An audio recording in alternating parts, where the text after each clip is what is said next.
Welcome to the F-Bound Podcast. I'm your host, Shannon Schroeder, Executive Function Coach. I help neurodivergent women learn tips and strategies to improve the life skills that will help them be successful. Tips to help increase your productivity. No matter how much we get done in a day, most of us are always looking for ways to be more productive. We want to be able to do more, better. If you want to increase your productivity, there are steps you can take. Even if executive functioning is not your strong suit, that's why you're here, isn't it? You can still follow these tips to increase your productivity. Just remember, it's a process. It might take a little longer for some of these tips to take effect. It's especially true because many of the tips relate directly to your executive function skills. Have strategies. Before you can increase your productivity, you need to have a system or some tools to help you get there. Create a game plan.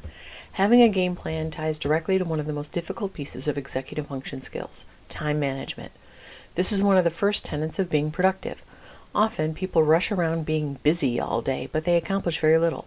This is because they bounce around doing stuff without having a game plan. They don't manage their time and don't get nearly as much done as they thought they would. In order to create a game plan, you need to know what needs to get done, decide a deadline for completion, and start working. The last step can be difficult for those with executive dysfunction. Task initiation is getting yourself to start. For most, motivation plays a part in this, and motivation varies for everyone. Find the things that get you moving and employ them. Set goals and tasks. Goals are important because they guide your journey. You have to know what you're working toward in order to be more productive. Instead of focusing on the smaller tasks first, which is how most people approach their day, think about the end goal. What do you want to accomplish today, this week, this year? Once you know what your overall goal is, then break it down to the tasks or smaller goals that will get you there. You might find many of the tasks you were doing didn't lead directly to the accomplishment of the goal at hand. These tasks still might be important, but you should focus first on the ones that lead to the goal you want to achieve. With a list of tasks in hand, you can give each individual item a deadline to keep yourself on track. As you check off each job, you can celebrate being that much closer to your goal, and that will help keep you motivated to continue. Prioritize. Now that you know what your goal is and what steps you need to take to get there, it's time to prioritize. Prioritization simply means ranking the tasks in order of importance based on the amount of time it will take and the impact it will have on achieving your goal. When you look at each task, decide whether it's urgent or important or both. Urgent means it needs to get done now or soon. Important means it needs to get done no matter what. When you prioritize, things that are both urgent and important get done first, then urgent things, then important things because they aren't on a clock. If prioritizing is difficult for you, I suggest the one big thing method. Look at the list of tasks and choose the one thing that will have the greatest benefit for the goal you are working on. Start there. If you're not sure, ask for help. Sometimes we can see the whole picture, so it's okay. We can't see the whole picture, so it's okay to ask. As you get better at organizing your time, you can move to doing one big thing, 2 to 3 medium things, and 3 to 4 small things. With a specific list to accomplish, you'll have a system to help your productivity. Organize. Organization is essential to productivity. If you can't find the things you need to accomplish the task, you waste a lot of time, which ruins your productivity. You don't have to be rigid in how things are organized or have things in picture-perfect order. What you need is a system that works for you so that you know where to find what you need. For many people with ADHD, if something is out of sight, it's definitely out of mind. You won't remember where something is or if you even have it. That's why some people have an entire drawer full of something like glue sticks because they forgot they already bought some. If this sounds like you, and I promise it's not an attack, clear bins or baskets are your friends. You can give things a home on a shelf and still be able to see them. If you function well with piles of paper around you, and yes, I'm calling myself out right now, that's fine too, as long as you know what's there, where to find things, and you get rid of the stuff you no longer need. I'm not about to make your life Instagrammable. I want it to be functional for you. Get rid of distractions. Distractions are one of the biggest obstacles to productivity. This is especially true if you have ADHD. You can't help it. You're wired to notice everything. Everything around you can pull your focus and attention. In order to be the most productive you can, you need to be able to focus, and that means cutting out all distractions. Again, this is a personal matter. What is a distraction for one person might be a benefit for another. For example, many people with ADHD have a hard time working in complete silence. Their brain becomes occupied with a million thoughts. For these people, listening to music often helps their focus. For someone else, music might interrupt their focus and ruin their productivity. The only way to know what works best for you is through trial and error. Just because you've always done things a certain way doesn't mean you have to continue on that way. You might have been raised to do your homework in a distraction-free, silent environment, and you might have been miserable, but you learned to power through. What if you let yourself listen to music or white noise? What if it helped? Conversely, if you spent your life doing homework in front of the TV, latchkey kids unite. Have you ever tried silence? Finding what works for you is simple if you're in your own office, but if you share space, it could be more difficult. Yes, there are headphones, but what if your productivity hack is to move around while you think? That might be distracting for your office mates. Ideally, you'll have a chance to figure out what works for you, and then you can approach your colleague and look for a compromise. Delegate. There is nothing that says you have to do everything on your own. If you refuse to hold so tight to the reins of everything in your life, taking on more than any human can really do, you are setting yourself up for failure. It's not healthy, and your productivity will likely suffer. The question you need to ask yourself is why you refuse to delegate. Are you afraid to ask for help? Do you think it makes you look weak or incompetent? Your boss delegates every day. Is he or she incompetent? Maybe, but that's not the point here. Or maybe you don't trust someone else to do the work. That seems reasonable because it could come back to bite you in the ass. But learning how and when to delegate can increase your productivity exponentially. If you can hand off the things that need to be done, but don't directly impact the success of the goal you're working toward, priceless. Our days are filled with things that need to happen, but don't add to our productivity. Those are the things you might want to delegate whenever possible. When you do delegate, set clear expectations for what is expected and when it should be complete. Be available to answer questions or offer clarification. Then, once the person has successfully completed a task, you have someone you can trust to do it again. Mindset. I've talked about the importance of mindset, and it's vital when trying to increase your productivity. Anytime you make changes to the way you do things, problems will arise and failures will happen. A positive mindset can keep you from giving up. Motivate yourself. Motivation is hard, especially when you are tasked with things you don't like. Bottom line, motivation helps you be more productive. One of the easiest ways to motivate yourself is to celebrate the small successes. Acknowledge when you've done a good job. Not only will these little celebrations make you feel good and keep you motivated, but they will also help increase your stamina. You won't get easily overwhelmed because you can see what you've already accomplished, and you'll want to keep going. Being motivated will give you more energy because you'll feel good about yourself. When you get used to feeling good about your accomplishments, you will be more motivated to do more and be better each time. Just like everything else, you need to look for the things that motivate you.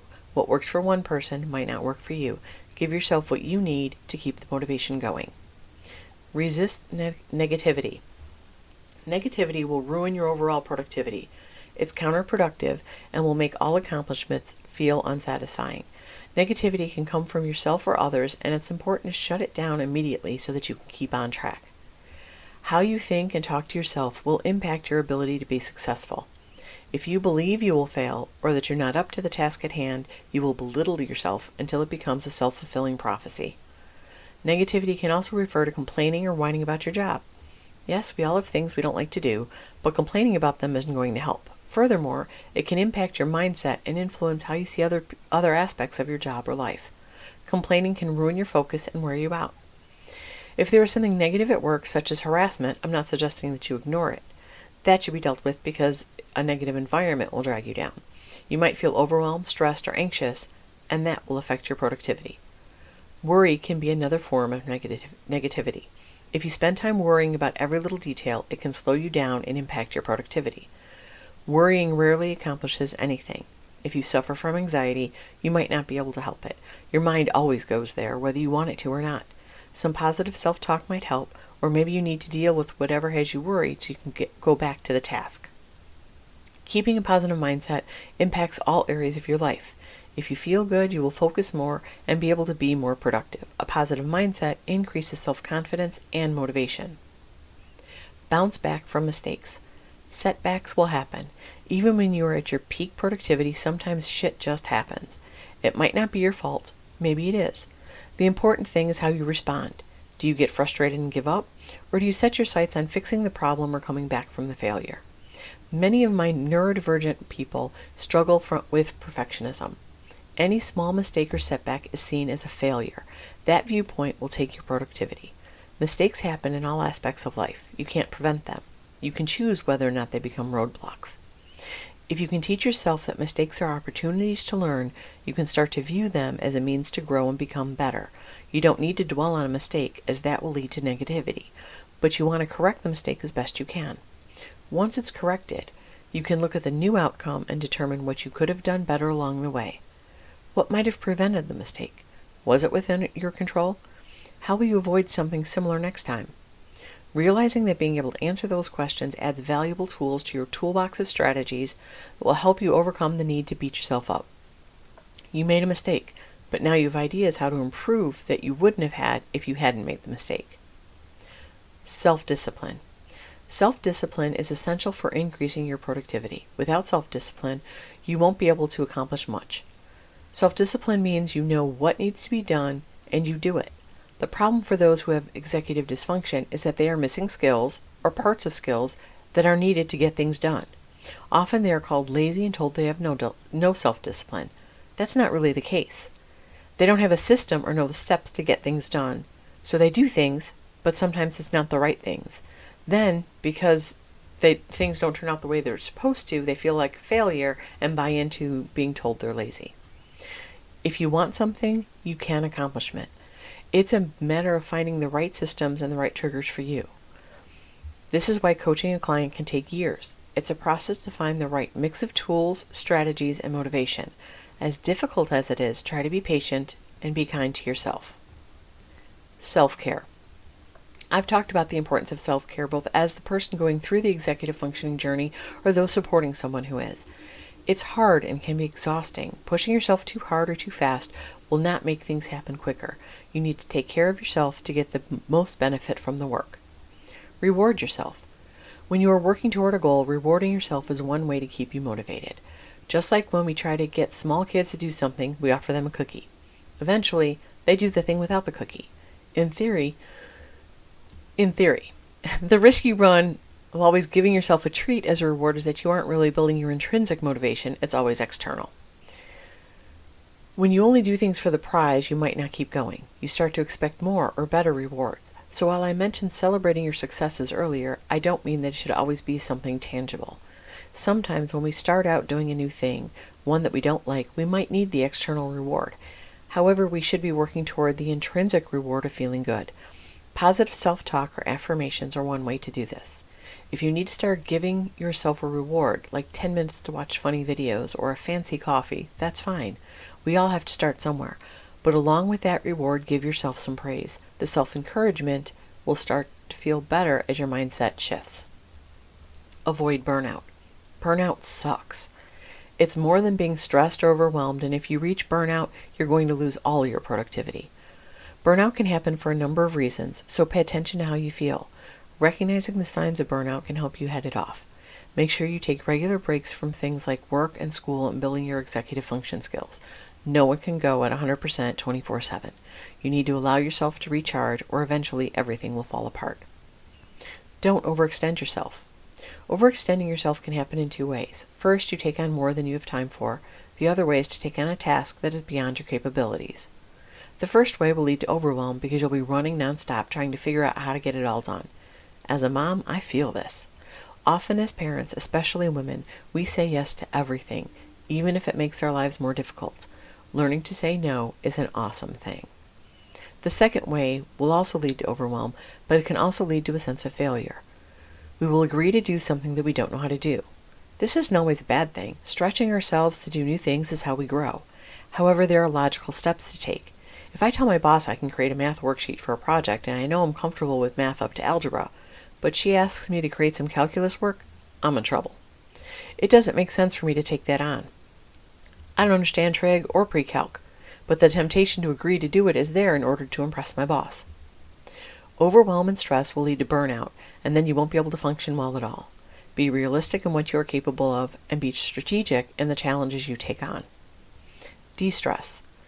As mentioned, stress makes it hard to function. Too much stress and you'll burn out. Stress messes with many aspects of your life, from sleeping to eating to how well your executive functioning works. De-stressing is a vital part of self-care. You will be able to focus on your goals better if you are not stressed out. So if stress is getting to you, take a step back. Look at where the stress is coming from or what is causing it.